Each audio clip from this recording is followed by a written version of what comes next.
But எனக்கு விநாயகர் ஒரு நாள் திருக்காட்சி கொடுத்தாரு. விநாயகர் அகவல்ல உண்டான எல்லா அனுபவங்களையும் எனக்கு அவர் காட்டி கொடுத்தாரு. இது எப்படி நடந்தது, ஏன் நடந்தது, இந்த ஆராய்ச்சியே என்கிட்ட இல்லை கண்ணு. ஒபே த ஆர்டர், சரண்டர், இது மட்டும்தான் என்கிட்ட இருந்துச்சு. பேர் காங்கிரஸ் அப்படின்னு இருந்தா கூட பின்னணி ஆர்எஸ்எஸ் அப்பா ஆர்எஸ்எஸ் காரங்களுக்கு அப்பா ரொம்ப துணை புரிவாங்க. இப்ப இது வெளியே சொல்லதுக்கு நான் பிரியப்படலை கண்ணு. பட் ஒரு காலகட்டத்துல இந்து முஸ்லீம் தகராறுங்கிறது இந்துக்களுக்கும் முஸ்லீம்களுக்கும். எங்க அப்பா என்னை கூட்டிட்டு காஞ்சி பெரியவங்ககிட்ட போனாங்க. அவரை இப்படி நிமிர்ந்து பார்த்தாரு என்னைய. என்னால கண்ட்ரோல் பண்ணவே முடியல கண்ணு அந்த கண்ணீரை. பரமேஸ்வரனே அவளுக்கு ஞான குரு. அவ விஷயத்துல நீங்க யாருமே தலையிட வேண்டிய அவசியம் கிடையாது, தலையிடவும் கூடாது அப்படி சொல்லிட்டு கண்ணு. உரைமாண்ட உள்ளொளி உத்தமன் என் உள் புகழுமே கரைமாண்ட காம பெருங்கடலை கடக்கலாம். இறைமாண்ட இந்திரிய பறவை இரிந்து ஓடுங்கன்னு அப்படியெல்லாம் நம்மளை நெறிப்படுத்தின அவருக்கு ஒரு ஆலயம் அனுப்பியிருக்காங்க. கூரை குடிசல்ல இருக்கும்போது பார்த்துட்டு வந்தோம். இப்போ அவர் அன்பனும் குடில்புக்கும் அரசு அப்படிங்கிறாங்க. அரசன் குடிசைக்குள்ள இருக்கக்கூடாது, அவன் அரசன் குடிசைக்குள்ள இருந்தான். இப்போ ராஜாதி ராஜாவாக ராஜமார்த்தாண்ட ராஜ கம்பீர ராஜகுல திலகனாக அவன் காட்சி கொடுக்குறான். அதை போய் பிள்ளைகளுக்கு காமிச்சிட்டு வந்துடும் நம்ம சனாதன தர்மத்தினுடைய பிடிப்பு அப்படின்னு. அக்டோபர் 30 அன்னைக்கு தென்காசியிலேருந்து புறப்படுது கண்ணு. அதுக்கும் ஏகப்பட்ட அருள் உணர்வோடு தான் அது புறப்படுது கண்ணு. அந்த ட்ரெயினே அருள் உணர்வோடு தான் புறப்படுது. தென்காசியிலேருந்து புறப்படுது கண்ணு. காசிக்கு வீசம் பெருசு தென்காசின்னு சொல்லுவாங்க. நாட்டுக்காக வேண்டி சுதந்திரம்ங்கக்கூடிய பேரில் சுபாஷ் சந்திர போஸ் அடகு போட்ட நிகழ்வு இருக்கு பாருங்க. ஆழமான காயத்தை எனக்கு ஏற்படுத்திச்சு. அதே உணர்வுல தான் மோடிஜி இருக்கிறார். பட் சத்தம் போட்டு பேச முடியாது. நான் தனி மனிதர், சத்தம் போட்டு பேசிடலாம். மோடிஜி என்னுடைய உணர்வோடு பயணிக்கக்கூடிய ஒரு சோல். இந்த யோக நூல் மோடிஜி யோகிஜி 2 பேருக்கும் போய் சேரணும். அவங்க இந்த அருள் அனுபவம் பெறணும்.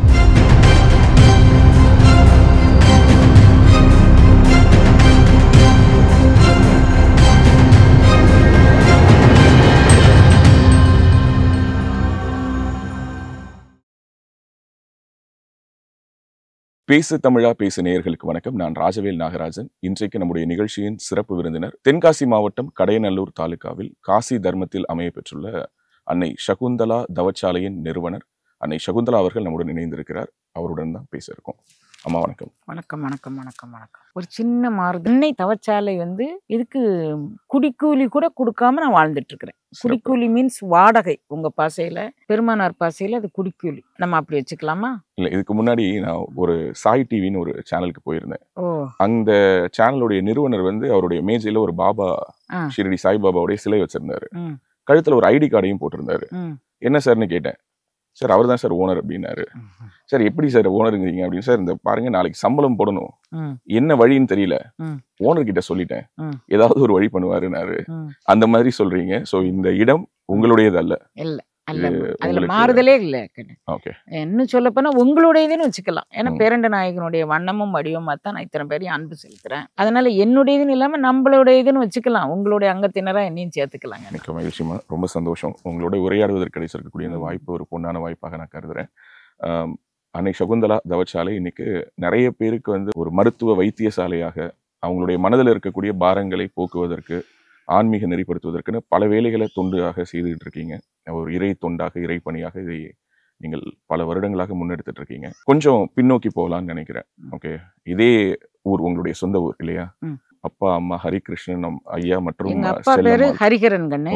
எங்க அம்மா பேரு செல்லம்மாள். தாத்தா பேரு கிருஷ்ணாமூர்த்தி. ஆட்சி பேரு கோமதி.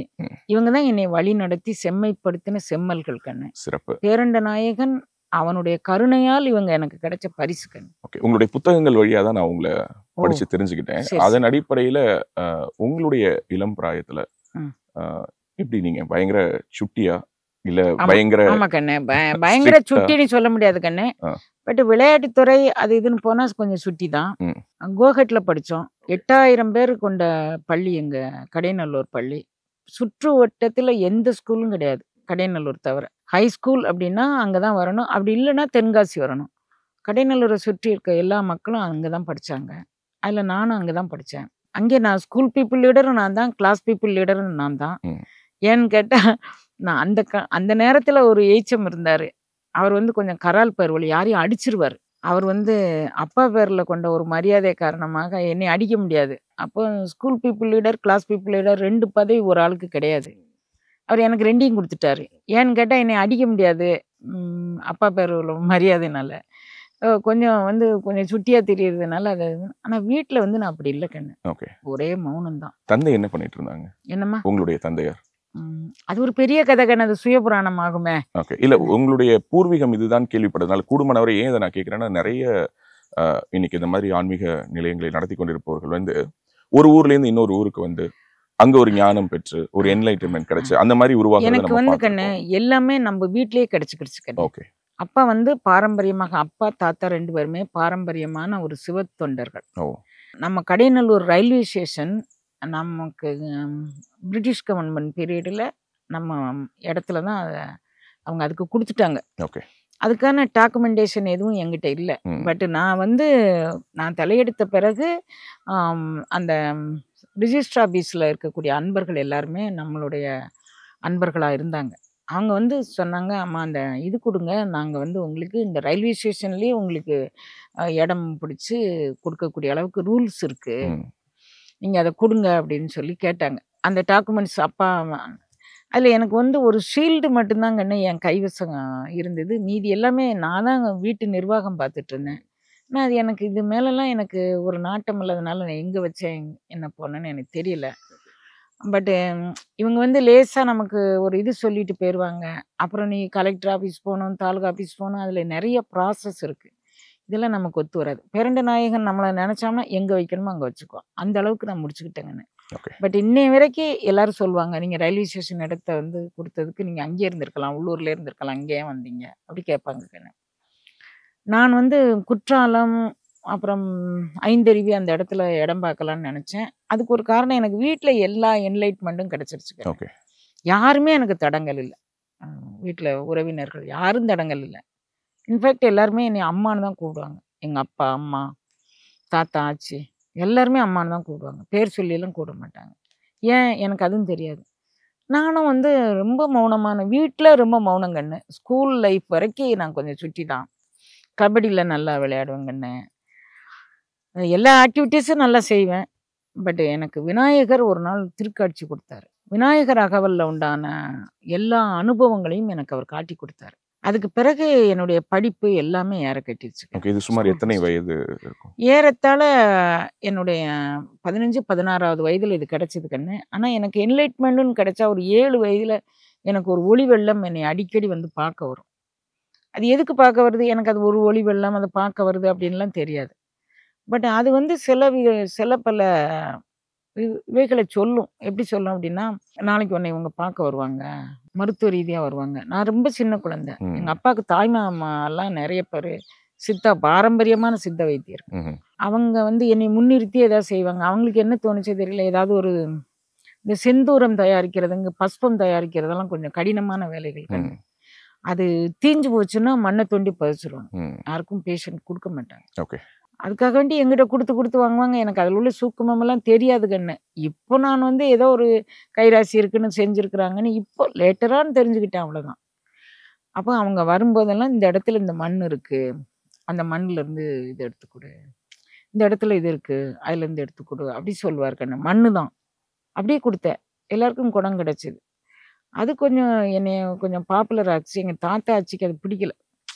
பெண் குழந்தைய வந்து ஒரு காட்சி பொருளாக்கக்கூடாது. எங்கள் அப்பா அதை ரொம்ப பெருமையாக நினச்சாங்க. எங்கள் தாத்தாச்சி அப்படி நினைக்கல.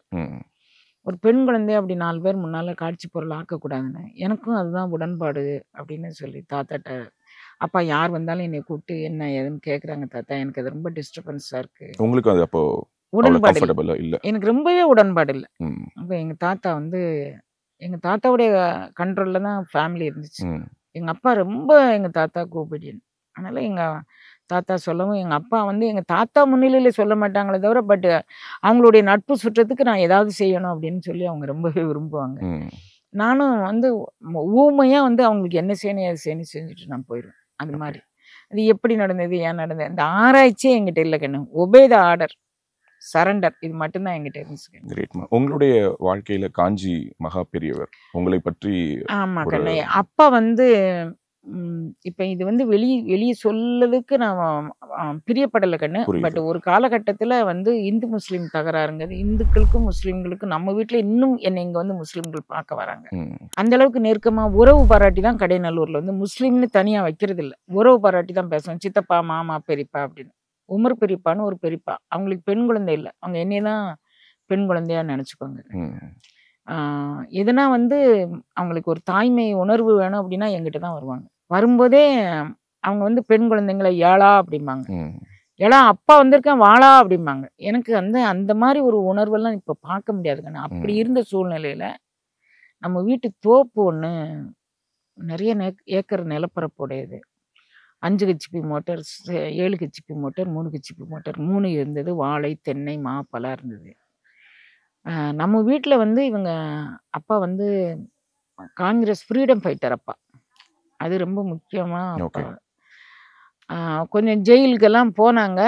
பட் அதுக்கான பென்ஷன் வந்து அவங்க வாங்க மறுத்துட்டாங்க. ஓகே, இந்த தியாகி பென்ஷன் வேணான்ட்டாங்க. அதுக்கு வந்து எந்த ஏற்பாடும் அப்பா பண்ணிக்கல. பேர் வந்து காங்கிரஸ் அப்படின்னு இருந்தா கூட பின்னணி வந்து ஆர்எஸ்எஸ் வந்து அப்பா ஆர்எஸ்எஸ் காரங்களுக்கு அப்பா வந்து ரொம்ப துணை புரிவாங்க. ஏதாவது பிரச்சனை அப்படின்னா அப்பாவுடைய இன்ஃப்ளூயன்ஸை பயன்படுத்தி அதை சரி பண்ணுவாங்க. இது ஏதோ ஒரு சில கூட்டத்தாருக்கு பிடிக்கல. நம்ம எல்லா தோப்பையும் அவங்க வாழை, தென்னை, பலா, கொய்யா என்னென்ன மரங்கள் உண்டோ அத்தனையும் அவங்க நெருப்பு போட்டாங்க. பெட்ரோல் விட்டு அந்த 5 ஹெச்பி 7. அப்புறம் வந்து அந்த இடத்துல நாங்கள் சும்மா கொடுத்த மாதிரி கொடுத்தோம். ஏன்னா நெருப்பு பிடிச்ச இடத்துல இன்னும் கொஞ்சம் விவசாயம் வரணும்னா நாள் எடுத்துக்கணும். அந்த இடம் அப்போ வீட்டு மனைக்கும் போகல. இப்போ வீட்டு மனைக்கு போகுது அது.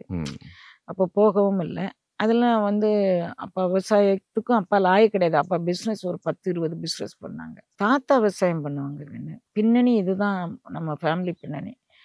வந்து அப் அண்ட் டவுனும் சந்திச்சாலும் நான் ஒருத்தி வீட்டில் 6 பேர் நம்ம வீட்டில். அப்பாவை இப்படியும் பார்த்தேன் இப்படியும் பார்த்தேங்கன்னு. அது என்னை ரொம்ப பக்குவப்படுத்திருச்சு. 12 வருஷம் வர்க்கடம் வந்துச்சு விவசாயம் விளையில. இவங்க வேற இது மாதிரி ஒரு கருணை பண்ணாங்க. மாற்று சமயத்தை சேர்ந்தவர்கள் பெருங்கருணை பண்ணாங்க. அது எல்லாமே என்னுடைய என்லைட்மெண்ட்டுக்கு நான் அவங்கெல்லாம் ஒரு குருநாதர் அப்படின்னு நான் நினைக்கிறேன். ஏன்னா திருவருள் வந்து எனக்கு என்ன சொல்லுச்சு, அந்த என்லைட்மெண்ட் பண்ணும்போதே காஞ்சி பரமாச்சாரிய சுவாமிகள் வந்து இங்கே வந்து அந்த பேரெல்லாம் சொல்லலாமா என்னன்னு தெரியல. செந்தாமரை கண்ணன் அப்படின்னு சொல்லி ஒரு எஸ்பி இருந்தாரு. உங்களுக்கு தெரியும். அவரை கான்டாக்ட் பண்ணி நம்ம பக்தன் வந்து இத்தனை இதையும் இழந்துட்டு சனாதன தர்மத்தின் மீது கொண்ட ஒரு பிடிப்பில் அத்தனையும் இழந்திருக்கிறான், அவனை போய் பாருங்க அப்படின்னு சொல்லி யார் வந்தானாலும் பார்க்க வர சொல்வார். அப்பா போனானாலும் அவங்க பற்றில ரொம்ப ஒரு மரியாதையாக எல்லாம் இருப்பாங்க, அன்பு செலுத்துவாங்க. அப்பாவும் அவங்க வந்து அவங்க ஃப்ரீடம் ஃபைட்டருங்கிறது மட்டுமல்ல, சொசைட்டியில் பெரிய ஆளாக இருந்ததுனால எந்த லெவலுக்கு எந்த இன்ஃப்ளூயன்ஸும் அவங்க. இன்ஃபேக்ட் காமராஜர் இப்போ எல்லா வீட்டுக்கும் எல்லா மந்திரிகளும் வராங்க. பட்டு காமராஜர் அவங்க நம்ம வீட்டுக்கு வருவாங்க. கக்கன், பூவராகவன், பக்தவச்சலம் இவங்கெல்லாம் அமைச்சு பதவியில் இருந்தாங்க. அவங்களாம் நம்ம வீட்டுக்கு நிறைய வருவாங்க. பக்கத்தில் குற்றாலமா, நம்ம வீட்டுக்கு வந்துட்டு தான் குற்றாலம் போவாங்க. வீட்டிலேருந்து சாப்பாடு குற்றாலத்துக்கு போயிடும். போகும்போது வீட்டுக்கு வந்து நன்றி சொல்லிட்டு போவாங்க. அந்த மாதிரி பழக்கம் அவங்கெல்லாம். எனக்கு இவங்கெல்லாம் வரும்போது எனக்கு என்ன தோணும், இந்த இடம் ஒரு செங்கலால் ஒரு கட்டிடத்தால் ஆனது. இதுக்கு வர்றவங்களும் nothing but blood and flesh. இவங்களுக்கு இந்த முக்கியத்துவம்னா இதுக்குள்ள இறைவன் வந்தால் எவ்வளோ முக்கியத்துவமாக இருக்கும். இந்த வீட்டுக்கு இந்த மரியாதை, இவங்களுக்கு அப்பா தாத்தா ஆச்சிக்கு எவ்வளோ மரியாதை. அப்போ இதுக்குள்ள இறைவன் வந்தால் எவ்வளோ மரியாதை இருக்கும். அப்படி மாதிரி எனக்கு அது அப்படியே ஒவ்வொரு செயல்லையுமே எனக்கு இறைவன் வந்து சில உள் உணர்வை கொடுத்தாங்க. என்ன அப்படியே நான் வளர்ந்துட்டேன். அதனால எனக்கு இது ஒரு பெரிய பாடமாக அமையலை ராஜா. நான் வந்து எனக்கு இறைவன் நான் உணர்ந்து கொண்டேனே தவிர நானாக தெரிஞ்சேங்கிறது ஒரு லெவலேஸும் கிடையாது. தன்னடக்கமாக சொல்கிறேன். நீங்கள்லாம் பிள்ளைங்க நான் என்ன சொன்னாலும் அம்மா தன்னடக்கமாக சொல்கிறா அப்படிம்பாங்க. அப்படி கிடையாது. நீங்களே சொல்லுங்கள், ஒரு ஜீவன் வந்து இறைவனுடைய துணையோ இறைவனுடைய அந்த அருட்பெரும் கருணையோ இல்லாமல் சாதிக்க முடியுமா கண்ணு? வாய்ப்பே இல்லை. நீங்கள் சொல்லுங்க கண்ணு. அதனால் எனக்கு நான் அதை ஒவ்வொரு கணமும் உணர்ந்தேன். இப்போ காஞ்சி பெரியவங்க கிட்ட அப்பா வந்து என்னை கூட்டிகிட்டு போனாங்க. எப்படி கூட்டிகிட்டு போனாங்க அப்படின்னா, எங்கள் அக்காவுக்கு கல்யாணம் பேச வராங்க. பேச வரவங்களாம் என்னையே பார்க்குறாங்க. நான் வந்து எங்கள் தாத்தாவுடைய ஃபேன். நான் எங்கள் தாத்தாட்ட போய் சொன்னேன், தாத்தா எனக்கு யாரும் என்னை மாறுபட்ட கண்ணோட்டத்தில் பார்க்க நான் விரும்பலை. நான் என்ன பண்ணணும் அது சொல்லுங்க அப்படி சொன்னேன். யார் வந்தாலும் நீ மாடியில் இருந்துக்கோ, கீழே இறங்கி வர வேணாம் அப்படின்னு சொன்னாங்க தாத்தா. தாத்தா பயங்கர சப்போர்ட் போல இருக்கு. ஆமா. அவன் நான் மாடியிலே இருந்துக்கோங்கன்னு. எங்க தாத்தா எங்க தாத்தா சொல்லுதான் எங்க அப்பா அம்மா கேட்பாங்க. யாரு விருந்து வந்தா நீங்க வந்து சரிங்க எல்லாம் செய்யுங்க போங்க. பிள்ளைய கூப்பிட்டு அறிமுகப்படுத்தக்கூடாது அப்படி சொல்லுவாங்க. அது எனக்கு சேஃபா இருந்துச்சு. அப்போ எனக்கு முன்னால ஒரு அண்ணன், ஒரு அக்கா. எனக்கு பின்னால ஒரு தம்பி, ஒரு தங்கச்சி. 2 தம்பி, ஒரு தங்கச்சி. அவங்களுக்கெல்லாம் கல்யாண வயசு வந்துட்டு. எங்க அண்ணனுக்கு 32 வயசு ஆகுது. வீட்ல பெண் குழந்தைங்க இருக்கும்போது கல்யாணம் பண்ணி கொடுக்கக்கூடாதுன்னு ஒரு சம்பிரதாயம் சொல்றாங்க. எங்க அக்கா வேற இருக்கிறா. அப்போ எங்க அப்பா என்னை கூட்டிட்டு காஞ்சி பெரியவங்ககிட்ட போனாங்க. போனா அப்ப அவர் கலவையில இருந்தார் நான் போயிருக்கும்போது. எங்க அப்பாவுக்கு ரொம்ப பிராமின் ஃப்ரெண்ட்ஸ் ரொம்ப ஜாஸ்தி. எங்க அப்பாவே எல்லாரும் ஹரிஹர ஐயர் அப்படின்னு தான் சொல்லுவாரு. மாணிக்கவேலர்னு ஒரு மினிஸ்டர் அந்த காலத்துல இருந்தாரு. அவர் வந்து அப்பா ஹரிஹர ஐயர் தான் சொல்லுவார். எப்படியும் ஒரு வருஷத்துக்கு ஒரு 15-20 நாள் நம்ம வீட்டில் வந்து இருப்பார். இது மாதிரி நிறைய மினிஸ்டர்ஸ் வந்து இருப்பாங்க போவாங்க. வந்து என்னுடைய அருகாமையில் இருக்கிறதுக்கு அவங்களுக்கு ஒரு மன அமைதி கிடைக்கும் அப்படின்னு சொல்லுவாங்க. நான் அதை பெருசாலாம் நான் நினச்சிக்கிறதில்ல. என் உள்ளத்துக்குள்ளே போனதும் கிடையாது. இப்போ கூட நான் உங்களுக்கு பேட்டின்னு சொல்கிறேன்னு தவிர இங்கே ரொம்ப நெருக்கமானவர்கிட்ட நான் அப் அண்ட் டவுன் பற்றி பேசுவேன் பிள்ளைகள்கிட்ட. நான் ஏன் இவ்வளோ சிக்கனமாக இருக்கிறேன் அப்படின்னா, ஒரு நேரத்தில் அப்படி இருந்துட்டு ஒரு நேரத்தில் நான் கீழே விழுந்த அடி எனக்கு தான் தெரியும் அப்படின்னு நான் சொல்லுவேன் பிள்ளைகள்கிட்ட. அவங்க வந்து கொஞ்சம் டாம்பிகமாக எந்த பொருளையும் வேஸ்ட் பண்ணுவாங்க, இது வைப்பாங்க. நான் சொல்லுவேன் அவங்ககிட்ட. ஆனால் இதெல்லாம் சொல்லுவேனே தவிர இது சொன்னது இல்லை. இப்போ தான் நீங்கள் கேட்கறதுனால சொல்கிறேன். அப்போ வந்து நிறையா அப்பா வந்து அந்த இதில் இருக்கிறதுனால அப்பாவுக்கு வந்து விஸ்வம் ஐயர் அப்படின்னு சொல்லி ஒரு கேரளாவை சேர்ந்த ஒரு ஐயர், ரொம்ப நெருக்கமான ஃப்ரெண்டு. நாதன்ஸ் லாட்ஜ் அப்படின்னு டி நகரில் ஒரு லாட்ஜ் வச்சுருக்கிறாரு. சென்னைக்கு என்னை அப்பா கூட்டிகிட்டு போய் அவரும் காஞ்சி பெரியவருடைய மிகப்பெரிய டிவோட்டி. ஒரு இன்ச்சு கூட அவர் கேட்காம செய்ய மாட்டார். அவர் இங்கே உள்ளூருக்குள்ளே ராமகிருஷ்ண ஐயர் அப்படின்னு ஒரு ஐயர், அவரும் அப்பாவுக்கு ரொம்ப ஃப்ரெண்டு. அவங்களெல்லாம் கூட்டிகிட்டு அவங்க என்ன சொல்லிட்டாங்க, உனக்கு காஞ்சி அம்மா பரமாச்சாரிய சுவாமிகள் உபதேசம் பண்ண என்னைய கூட்டிகிட்டு வர சொல்லியிருக்காங்கன்னு என்கிட்ட சொல்லிட்டாங்க. அதாவது கல்யாணம் பண்ணிக்கிறதுக்காக ஒரு அறிவுரை அவர் சொன்னா கேப்பீங்க. உனக்கு இது இல்ல, எனக்கு வந்து தீக்கை கொடுக்கிறதுக்கு. அப்படி ஓகே அப்படி வந்து என்னைய கூட்டிட்டு போனாங்க. நான் நிஜம்னு நம்பிட்டேன். இங்க இருந்து போனா ராமகிருஷ்ண ஐயர் சொல்றாரு, விஸ்வமையர் சொல்றாரு, ஹரிஹரன் அப்பாவை ஏற்கனவே பரமாச்சாரியாருக்கு தெரியும். 2 பிள்ளைங்க இப்போ வந்து கல்யாண வயசுக்கு இருக்கிறாங்க. இவ வந்து கல்யாணம் பண்ண மாட்டேன்னு சொன்னா, அவளுக்கு பின்னால 3 பிள்ளைங்க இருக்கிறாங்க. உங்ககிட்ட வந்து அவளை கூட்டிட்டு வந்து ஆசீர்வாதம் பண்ண கூப்பிட்டு வந்திருக்கோம், அவள் மனதை மாற்றணும்னு சொல்லி இவங்க 2 பேரும் ஏக காலத்தில் சொல்றாங்க. எனக்கு அந்த வார்த்தையே கூட நாராசமா இருந்துச்சு கண்ணு. நான் என்ன சொன்னா உங்களுக்கு உணர்வுக்கு புரியாது. கலவையில் இப்படி ஒரு திண்டு கண்ணா, அந்த திண்டுக்கு அடியில் ஒரு சின்னதா ஒரு இது. எனக்கு பரமாச்சாரியார் அங்கே உள்ளே இருக்கிறாரு, எல்லாரும் வெளியே நின்று பேசுகிறாங்க. வெளியே நின்று பேசுகிறவங்களாம் ரொம்ப டால் பிகர்ஸ். நான் கொஞ்சம் ஷார்ட்டாக தான் இருக்கிறேன். அப்புறம் அந்த திண்டுக்கு மேலே ஏறி குனிஞ்சு இப்படி அவரை பார்த்துட்டு இருந்தேன். இவங்க இப்படி சொல்லுவாங்கன்னு நான் எதிர்பார்க்கலை. இப்படி குனிஞ்சு அவரை பார்த்துட்டு இருந்தேன்னா எனக்கு படக்குன்னு கண்ணீர் வந்துட்டு, அட பாவீங்களா, இனி என்ன சொல்லி கூட்டிகிட்டு வந்துட்டு என்ன சொல்லி இங்கே கொண்டாந்து நிறுத்திட்டீங்க பாவீங்களா அப்படின்ற மாதிரி வந்துட்டு எனக்கு ரொம்ப அதிர்ச்சி ஆயிட்டு. அதிர்ச்சியான என் கண்ணில் நான் வந்து ரொம்ப சென்சிட்டிவ் கண்ணு. கண்ணீர் வர்றது எனக்கு கேவலமா நினைப்பேன். நான் இப்ப பிள்ளைகளை நீங்க அழுங்க அழுங்க அழுங்கம்மா, இறைவனுக்காண்டி அழுங்கன்னு சொல்லித்தரேன். கண்ணீர் விட்டா இறைவனுக்கு மட்டும்தான் விடணுங்க. உலகியலுக்கு கண்ணீரே விடக்கூடாது. என்னுடைய மோட்டோ வந்து to be weak is miserable, doing or suffering. நீ வாழ்ந்த என்ன செத்தான, doing or suffering to be weak is miserable. Mind is in its own place and itself can make a hell of heaven, heaven of hell. மனம்தான் இதுக்கு காரணம். அதில் எனக்கு ஒரு தீவிரமான பிடிப்பு வந்துருச்சு கண்ணு. சின்ன வயசுலேருந்தே இந்த மோட்டோ வந்து எனக்கு ரொம்பவே பிடிச்சிருச்சு. அதனால் நான் வந்து கண்ணீரே வராது. நான் என்ன பண்ணேன், மழைன்னு கொட்டுது கண்ணு. பரமாச்சாரியார் மேலே விழுது, அப்படியே விழுது. அப்படி இப்படி நிமிர்ந்து பார்த்தாரு என்னைய. என்னால் கண்ட்ரோல் பண்ணவே முடியலை கண்ணு, அந்த கண்ணீரை விழுந்துட்டே இருந்துச்சு. அப்புறம் அவர் வந்து என்னை இப்படி உள்ளே கூட்டாரு கண்ணு. அவர் சொன்ன வார்த்தை அந்த வெரி சேம் வேர்டு, பரமேஸ்வரனே அவளுக்கு ஞானகுரு. அவளுக்கு அவ விஷயத்துல நீங்க யாருமே தலையிட வேண்டிய அவசியம் கிடையாது, தலையிடவும் கூடாது அப்படி சொல்லிட்டு கண்ணு. அன்னைக்கு பேச மாட்டாராம். மூல நட்சத்திரமா ஏதோ ஒரு நட்சத்திரத்தை அன்னைக்கு அவர் பேச மாட்டாராம். எனக்காண்டி பேசினார் கண்ணு. அது மடமே வியப்பா பார்த்துச்சு. எனக்கு அதெல்லாம் வந்து லேட்டரான எனக்கு தெரிஞ்சுக்கிட்டேனே தவிர அந்த நேரத்துல எனக்கு அது புரியக்கூடிய புரியுது. வயசும் இல்லை ம். கண்ணு. ம். ஒரு பிளேட்ல வந்து குங்குமம், ஒரு உருத்திராக்கம், ஒரு சந்தன மாலை, கொஞ்சம் கற்கண்டு எல்லாம் வச்சு இப்படி கையில வச்சு இப்படி டப்புன்னு போட்டாரு கண்ணு. அப்ப சொன்னாங்க, இப்போ அவர் யாருக்கு இப்படி தள்ளி தான் விடுவாரு, கையிலலாம் கொடுத்ததே இல்லை, பேசுனது இல்லை மூலத்துக்கு, இங்க வந்து செஞ்சிருக்குங்க அப்படின்ட்டு கொஞ்சம் பேர் அழுதாங்க.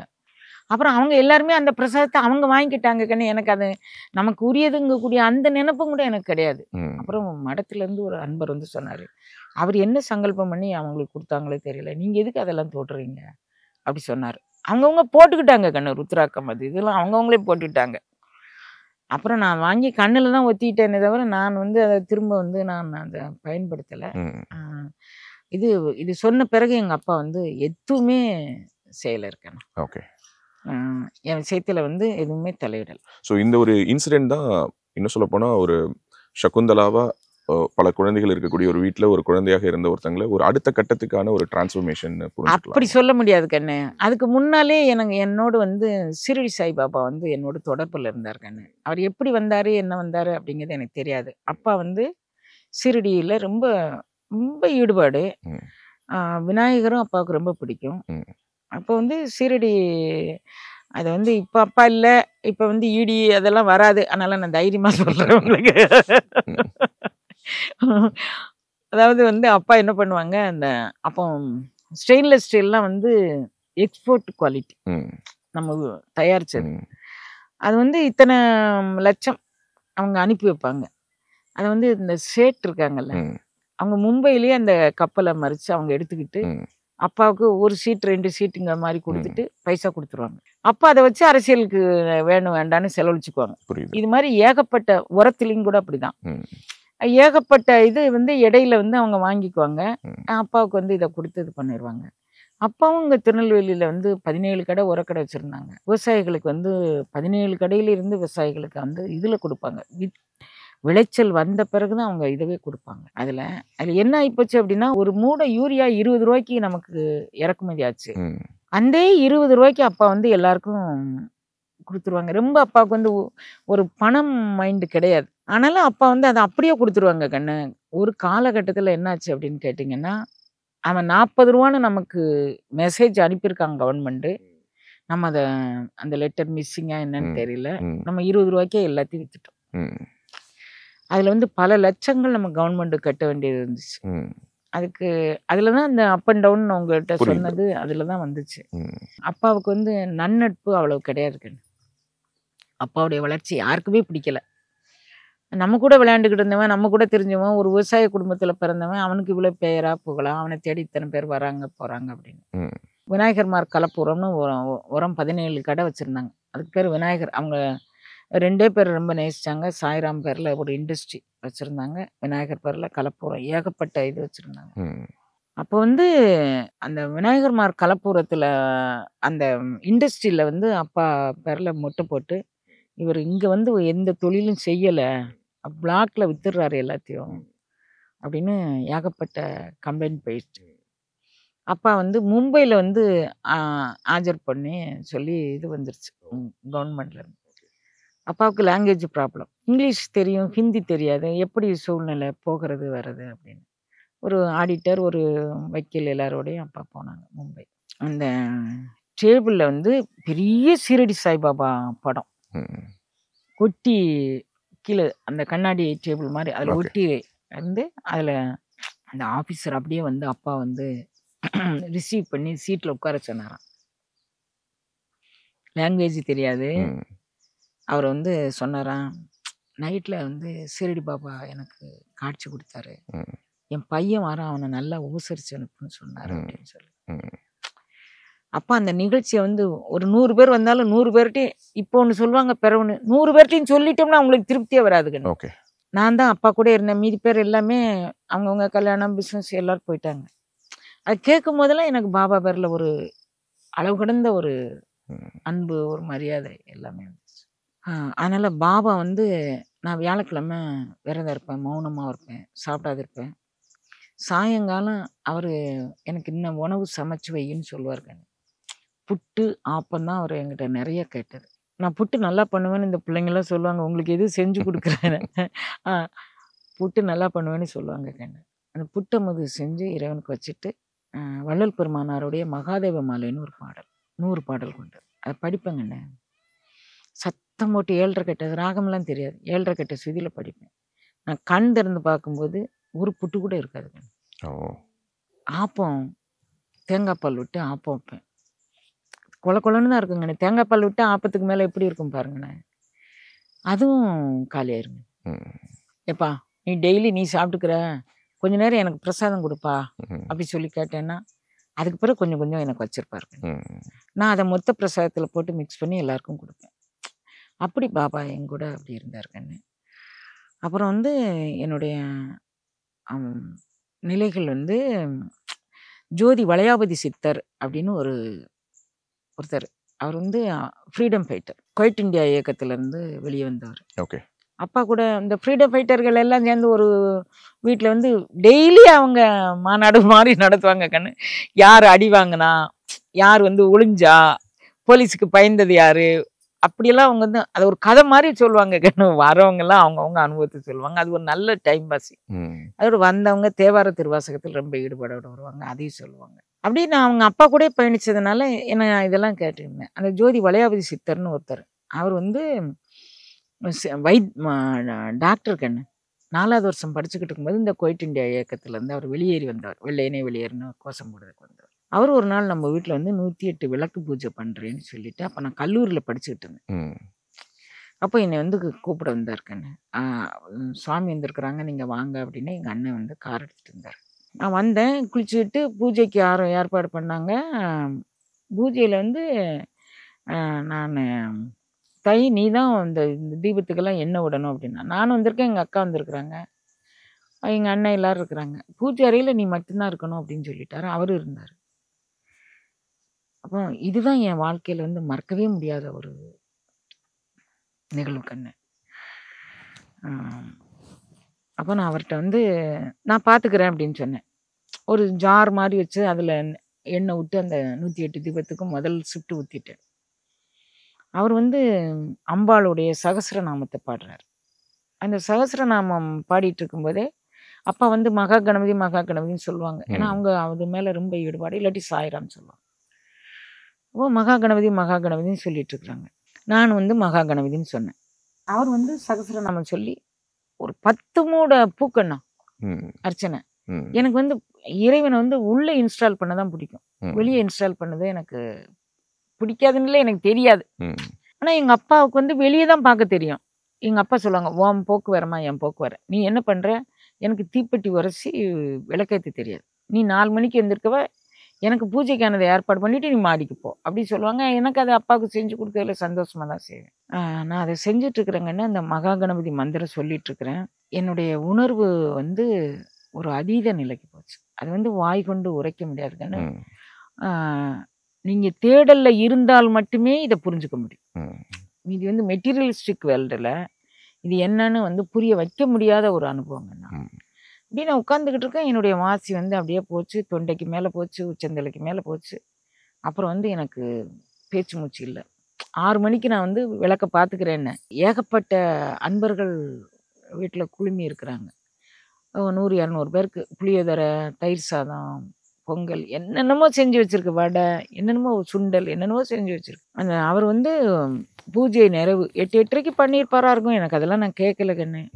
நான் வந்து கண்ணை திறக்கட்டும், இதை விநியோகம் பண்ணலான்னு வெயிட் பண்ணி பார்த்துருக்குறாங்க. நான் கண்ணை திறக்கலை. அப்போ அவர் வந்தவங்களுக்கெல்லாம் சாப்பாடு வச்சு கொடுக்க சொல்லி நிவேதனத்தெல்லாம் வெளியே தள்ளிட்டார். பூஜை இட விட்டு நான் ஒரு 2:30 மணிக்கு எனக்கு உணர்வு தலைப்பட்டுச்சு கண்ணு. அவர் வந்து சட்டையெல்லாம் போட மாட்டார். அவர் வந்து இந்த மேல் அங்கவஸ்திரத்தை என் முன்னால் வந்து இப்படி வச்சுக்கிட்டா இருக்குண்ணே. இப்படி வச்சுட்டு எனக்கு கொஞ்சம் பிச்சை போடு தாய் அப்படின்னு. எனக்கே என்ன நடந்ததுன்னே தெரியாது. நான் அவருக்கு என்ன பிச்சையை போட? அவர் இப்படி கேட்குறாரு கண்ணு. எனக்கு ஒன்றுமே புரியலை. நான் உன்னை தூக்கி விடட்டுமா தாய் அப்படின்னு கேட்டேன். இல்லை ஏன் வேண்டாம், நான் கொஞ்ச நேரம் கழிச்சு வரேன். அப்புறம் அங்கே என்ன நடந்ததுன்னு கேட்டுகிட்டே இருந்தார் கண்ணு. எனக்கு சொல்லவே தெரியல. ஃபோனு அழுதுட்டேன். அழவே மாட்டேங்கண்ணே, யார் முன்னாலேயும் அழ மாட்டேன். தயவுசெய்து என்கிட்ட இதை பற்றி பேசாதீங்க, எனக்கு எதுவுமே புரியலை அப்படின்னு. அன்னைக்கு நான் எங்கள் காலத்தில் எஸ்எஸ்எல்சின்னு சொல்லுவாங்க கண்ணு. நான் பிஎஸ்சி என்ட்ரு பண்ணி 1 மாதத்துக்குள்ள என்னை வந்து இந்த நிகழ்வு வந்துச்சு. அப்புறம் நான் ஒரு பாடம் படிக்கலைங்க. ஒரு பாடம் எனக்கு மண்டையில ஏறலை. 386 மார்க்கோ என்னவோ எடுத்திருந்தேன் ஸ்கூலில். காம்போசிட் மேத்ஸ் தான் எடுத்து படித்தேன். எனக்கு எதுவுமே ஏறலை கண்ணு. ஆனால் எனக்கு ஒரு 4 கொஸ்டின் சொல்லி தருவார் கண்ணு. இப்போ எக்ஸாமுக்கு ஒரு நாளைக்கு முன்னால் என்னுடைய இந்த ஒரு நம்பர் ஒன்று கொடுப்பாங்க எக்ஸாம் எழுதுறதுக்கு. அதுக்கு என்ன நம்பர்னு சொல்லுவீங்களா? Hall ticket. அதுக்கு பேர் ஹால் டிக்கெட்னு சொல்லுவாங்க கண்ணு. நாங்கள் படிக்கும்போது அப்படி தான் சொல்லுவாங்க. உன் ஹால் டிக்கெட் நம்பர் இது, இந்த 4 கேள்வியை படிச்சுக்கோ போதும் உனக்கு, இதுவே அதிகப்படி அப்படிம்பாரு. ஒரு அசரீரி கேட்குங்க. நான் அந்த 4 கேள்வியை கோத்துரு பண்ணால் மண்டையில் சரக்கு இருந்தால் தானே கண்ணு யாரும். எனக்கு வந்து நான் அந்த 6-7 மணி நேரம் நான் எங்கிருந்தேன் அது என்ன அனுபவம் எனக்கு. நான் அதை பற்றி தெரியணும். இதை தவிர எனக்கு எதுவுமே ஏறலை கண்ணு.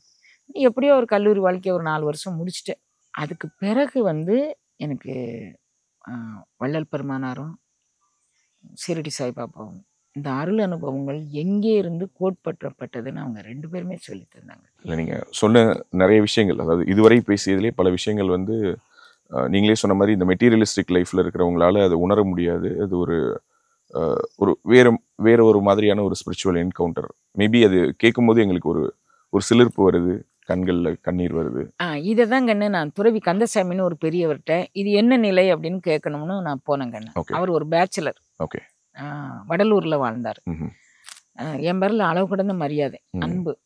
அவர் வந்து நான் ஒளி உடலம் பெறணும்னு அவருக்கு ரொம்ப ஆசை கண்ணு. நான் அங்கே மணிமாடம்னு ஒரு கட்டடம் அவர் டொனேஷன் பண்ணி கட்டி வச்சார். மலேசிய அன்பர்கள் வந்து என்னை அங்கே வந்து கூப்பிட்டாங்க கண்ணு. மலேசியாவில் போய் அருட்பெருஞ்சோதி அகவல் பற்றி பேசணும். சிங்கப்பூர் அன்பர்கள் வந்து வீடு தேடி வந்து கூப்பிட்டு நாங்கள் உங்களை கூட்டிகிட்டு போகிறோம், உங்களுக்கு வெளி உலகம் தெரியும்னு அவசியமே கிடையாது, இங்கேருந்து கூட்டிகிட்டு போகிறோம், உங்களை கூட்டிகிட்டு கொண்டாந்து வீட்டில் விட்டுருந்தோம். எங்கள் அப்பாவுக்கு அப்படி நான்லாம் வெளியூரில் போய் பேசணும் வைக்கணும் எங்கள் அப்பாவுக்கு ரொம்ப இஷ்டம். இந்த ஒரு விஷயத்தில் மட்டும் நான் வந்து எங்கள் அப்பா கூட முரண்பட்டேன். ஏன்னு கேட்டால் இது வந்து ஒரு பேச்சாளராக மாறிடுமே தவிர ஒரு உணர்வை பெருக்கும் அருள் நிலையாக மாறாதுகள். எப்போ நம்ம பப்ளிக் வந்துட்டோமோ அப்போ நீங்கள் நல்லா இருக்கும்பீங்க, நீங்கள் நல்லா இருக்கும்பீங்க, நீங்கள் நல்லா இருங்க. உடனே அடுத்த கட்டம், அடுத்த மீட்டிங். இது வந்து பேச்சுக்கு உட்பட்டது இல்லை கண்ணு. என் உள்ளுணர்வு என்ன சொல்லிச்சுன்னா, முடிந்தால் நம்ம பக்கத்தில் இருக்கிறவங்களுக்கு இந்த வைப்ரேஷனை கடத்த பார்ப்போம். இப்போ இந்த வைப்ரேஷனுங்க வார்த்தை கூட நான் சொல்ல மாட்டேங்கண்ணு. அதிர்வு அலைகள் அப்படின்னு மணிவாசகர் சொல்கிறார். அதிர்க்கும் குலாத்தில்லை ஆண்டானை.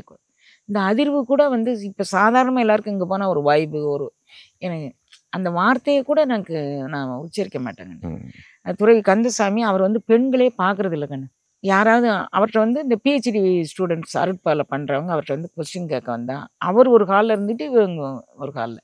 எனக்கு அவரையும் வாழ்நாளையில் மறக்கவே முடியாது கண்ணு. அவரை போய் நான் பார்க்க போயிருந்தேன். அப்போ எனக்கு வயசு வந்து 39 வயசு. அவர் வந்து இந்த புத்தகம் அச்சு அடிப்பு இதில் வந்து அவரே சொந்தமாக வச்சு நடத்துகிறாரு.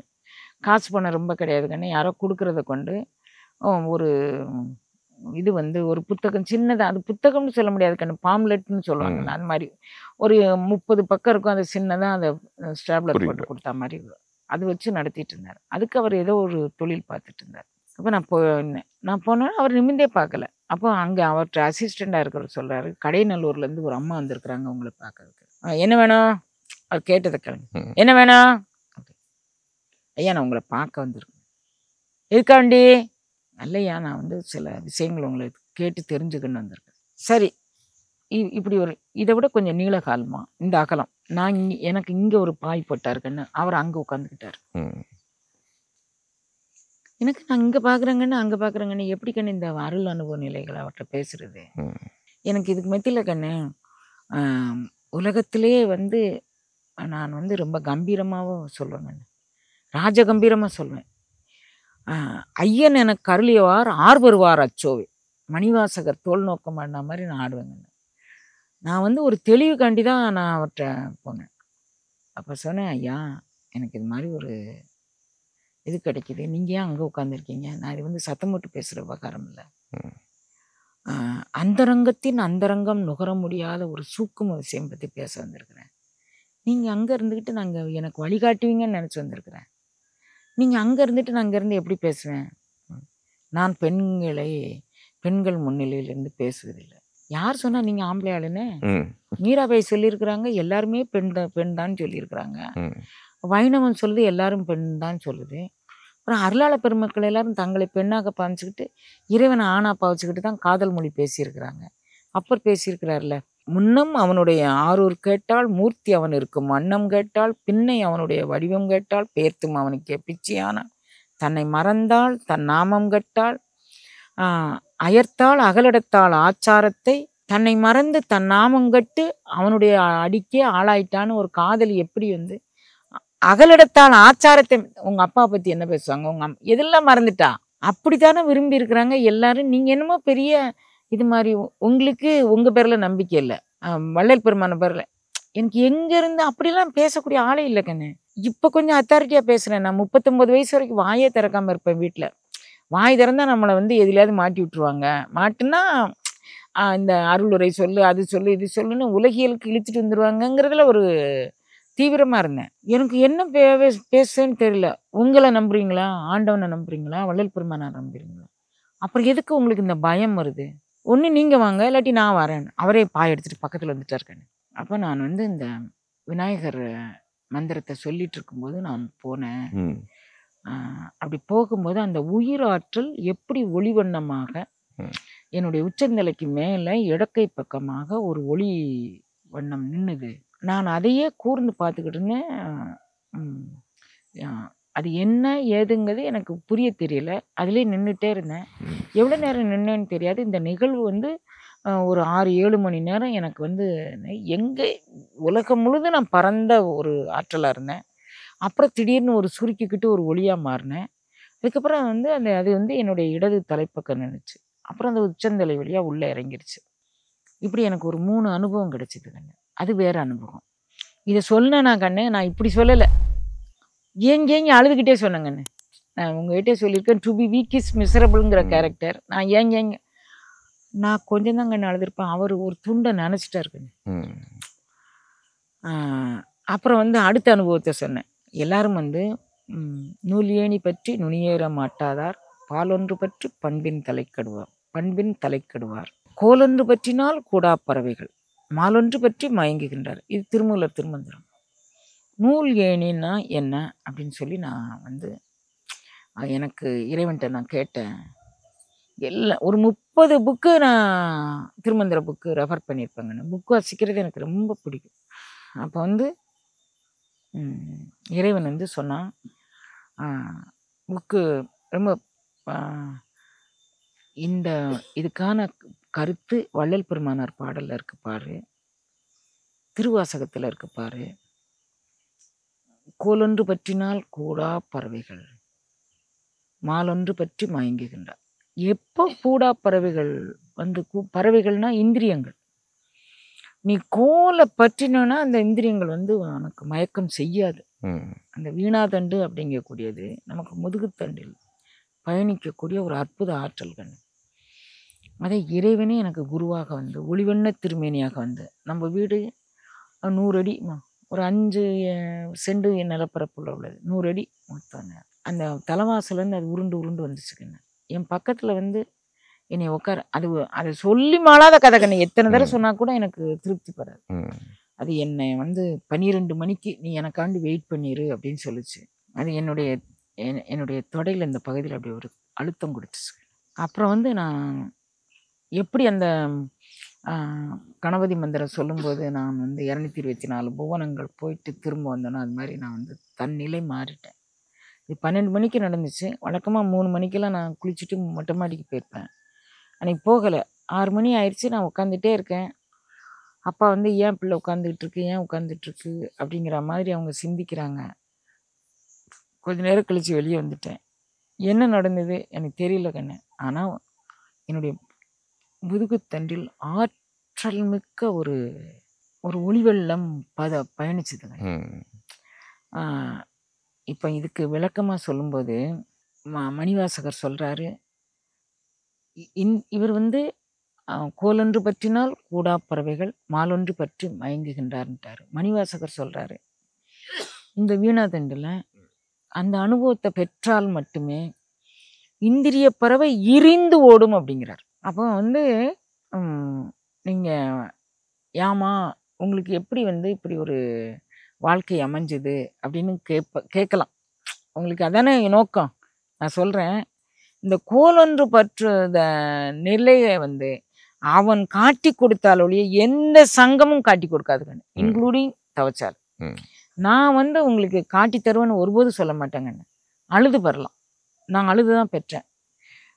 இதுக்கு அடுத்த கட்டம் என்ன அப்படிங்கிறது. உரைமாண்ட உள்ளொளி உத்தமன் வந்து என் உள் புகழுமே, திருவாசகங்கள். உரைமாண்ட உள்ளொளி உத்தமன் வந்து என் உள்ளம் புகழுமே, கரைமாண்ட காம பெருங்கடலை கடக்கலாம், இறைமாண்ட இந்திரிய பறவை இரிந்து ஓடுங்கன்னு. இது வந்து அது வரலை அப்படிங்கிற பட்சத்தில் உங்களுக்கு வாசி யோகம் பயின்றீங்கன்னு வச்சுக்கோம் பேச்சுக்கு, உங்களுக்கு தொண்டைக்கு மேலே ஒரு அனுபவம் பயணிக்க ராஜா. அதுக்கு மேலே பயணிக்கிற அந்த நிலை பெற்றீர்களன்னா உங்ககிட்ட யார் வந்தானாலும் உங்களை வந்து மயக்கவே முடியாதுங்க. வள்ளல் பெருமானார் சொல்றார் கண்ணு, 1000 சத்தர்கள் சக்திகள் வந்தார்களடி அம்மா, அவர்கள் மயங்காமல் நான் அருள் வல்லவம் பெற்றேனடி அம்மா அப்படிங்கிறார். அதனால நான் வந்து இந்த நீங்கள் நினைக்கலாம் எப்படி அம்மா உங்களுக்கு இந்த அனுபவம் தந்த ஒரு தைரியம் வந்து என்னை ஒரு செம்மாப்பில் நிற்க வச்சிருச்சு கண்ணு. நம்ம யாரும் அசைக்க முடியாது, ஆனால் அதுக்காண்டி எனக்கு ஆணவ தாக்கம் இல்லை கண்ணு. இது ஒரு விதமான செம்மாப்பு, இறைவன் கொடுத்த அருள் கொடையின் மேல் நான் கொண்ட ஒரு நம்பிக்கை. நீங்கள் இதெல்லாம் இது ஒருவேளை ஹலூசினேஷனோ அப்படி கூட நீங்கள் நினைக்கலாம். எனக்கு முன்னால் நிறைய காட்சிகள் தரும். நீங்கள் என்ன சொல்லுவீங்க, ஆப்டிக்கல் இல்யூஷன்றீங்க. டக்குன்னு என்ன சொல்லுவீங்க, இவ்வளோதான் சொல்லுவீங்க. நான் போய் அதனால் யார்கிட்டையுமே நான் கேட்கலங்கண்ணே. நான் சரணடைஞ்சதெல்லாம் மணிவாசகர், திருமூலர், தாய்மானவர், வள்ளல் பெருமானார். அவங்க இத்தனாம் பக்கத்தில் இத்தனாவது பாடலில் இந்த இதுக்கான விளக்கம் இருக்குடா, நீ போய் பாருடா அப்படின்னு. இதுக்கு மேலே எனக்கு வேற என்ன வேணுங்கண்ணே அத்தாரிட்டி. இந்த வடலூருக்கு நீங்கள் போன பயணத்தை பற்றி சொன்னீங்க இல்லையா, அதற்கு பிறகுதான் உங்களுடைய வாழ்க்கையில் இந்த திருவருட்பிரகாச வள்ளல் பெருமானுடைய அனுபவங்கிறது. இல்லை கண்ணே, வள்ளல் பெருமானார் வந்து ஏறத்தாழ எனக்கு ஒரு 10 வயது இருக்குங்கண்ணா. அப்பவே அறிமுகம். வள்ளல் பெருமானார் எப்படி அறிமுகமானார், நான் 2-3 நாளைக்கு முன்னால் தான் ஜூம் கிளாஸில் சொன்னேன். மீண்டும் சொல்கிறேன், நான் வந்து கொஞ்சம் வீட்டுக்குள்ளே விருந்தாளு கூட்டம் வந்துருச்சுன்னா நான் அவங்க மத்தியில் நான் வந்து தூங்க விரும்ப மாட்டேன். ஏன்னா நான் 12 மணிக்கு முழிச்சிருவேன், 3 மணிக்கு எழும்புவேன். அவங்க வந்து நம்மளை பார்த்தா இந்த பிள்ளை ஏன் உட்காந்துட்டே இருக்கு அப்படிம்பாங்க. அவங்களுக்கு ஒரு புரியாத பாஷை, புரியாத மொழி. நான் மொட்டை மாடிக்கு போயிடுவேங்க என்ன படுக்கிறதுக்கு. நான் படுத்துட்டு நான் எழும்பி வரேங்கன்னு, ஒரு 3 மணிக்கு எழும்பி வரேன். கீழே தானே குளிக்கிறதுக்கா, கீழே இறங்கி வரேன். நம்ம வீட்டில் இப்போ இருக்கிற வீடு இல்லை கண்ணு, இந்த பழைய வீடு. அது வந்து எப்படின்னா மரப்படியில் வந்து நம்ம உட்காந்துக்கக்கூடிய சின்ன பிள்ளைங்க கூட ஏறலாம், அந்த மாதிரி ஒரு அகலமான மரப்படி. மரப்படியில் இறங்கி உட்காந்துட்டு பார்க்குறேங்கன்னு அறை முழுவதும் ஒரே ஒளி வெள்ளமாக இருக்குது. அப்புறம் நான் வந்து டியூப் லைட் இங்கே போட மாட்டாங்களே நம்ம வீட்டில். அந்த நேரம் என்ன கண்டிஷனாக, வெளி வாசலில் ஒரு டியூப்பு, திறனைன்னு சொல்லுவோம் அதை, நீங்கள் என்ன சொல்லுவீங்களான்னு தெரியாது, திறனையில் ஒரு டியூப்பு, கிச்சனில் ஒரு டியூப், அவ்வளோதான். மீதி எல்லாம் குண்டு பல்பு தான். இருக்கிற இடமெல்லாம் குண்டு பல்பு தான் இருக்கும். இது குண்டு பல்பு தானே உண்டு, இது ஒளிவாக தெரியுது, ரொம்ப கூடுதல் தெரியுது. அப்போ இத்தனை நாள் நம்ம கவனிக்கலை போல இருக்குது அப்படின்னு நான் நினச்சிட்டேங்க. அப்படி நினச்சிட்டு அப்படியே, ஆனால் எனக்கு வியப்பாக இருக்குது, அப்படி பார்த்துட்டே இருந்தேன். அப்போ பெருமானார் வந்து என் முன்னால் தோன்றாருக்குன்னு இப்படி அப்படி ஒரு கை வைக்கிறாரு. அதுலேருந்து அப்படி ஒளிக்கற்றைகள் அப்படி பஞ்ச் ஆஃப் ரேஸ் வந்து அப்படி வருதுக்கண்ணு அவர் கையில் இருந்து. நான் அப்படியே பார்த்துட்டே இருக்கேன். கண்ணு, இது இப்போ வந்து உனக்கு நல்ல சந்தர்ப்பண்டா. பின்னால் ஒரு காலத்தில் என்னை நினச்சி நீ ரொம்ப வருத்தப்படுவேன்.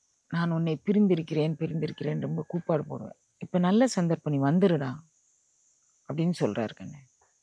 எனக்கு என்னன்னே புரியாத வயசில் நான் என்ன நல்ல சந்தர்ப்பம், எனக்கு எதுவுமே அறிவே இல்லை கண்ணு. நான் வந்து மணிவாசகரோடு படிக்கும்போது அறிவில்லாத எனை புகுந்து ஆண்டு அறிவதை அருளி மேல் நெறியெல்லாம் புலமாக்கிய எந்தை அப்படின்பாரு கண்ணு.